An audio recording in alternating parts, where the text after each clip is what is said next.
Залуусыг сурга.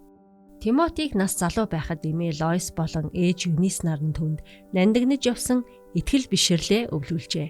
Хожим Паул Тимотиг бага наснаасаа сурсан зүйлсээ үргэлжлүүлэхийг уриалсан байна. Паулийн энэхүү заавар Тимотиг ирээдүйн үйлчлэлдээ илүү үүрэг хариуцлага хүлээхэд бэлтгэсэн юм. Энэхүү түүх нь эрт үеийн сүнслэг төлөвшлийн ач холбогдлыг харуулдаг.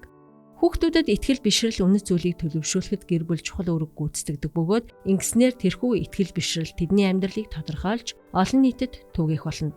Эллен White энэ талаар Адвентист гэр бүл номынхон 318 дугаар хуудсанд гэр бүлд сүмийн хөгжил цэцэглэлтийн үндэс тавигддаг. Гэр бүлийн амьдралаас урган гардаг нөлөөлөл нь сүмийн хэв маягт нэвтэрдэг. Тиймээс сүмийн үүрэг хариуцлага гэр бүлээс эхлэлтэй байх ёстой гэжээ.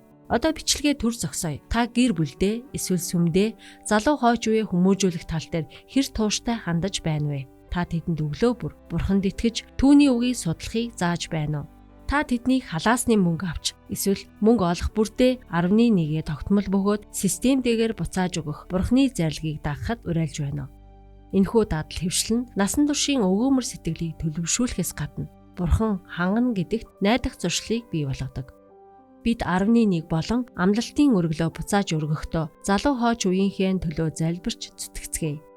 Ингэснээр тэд хүслээ хамгийн сүүл харин бурхныг хамгийн түрүүнд тавьж сурах болно.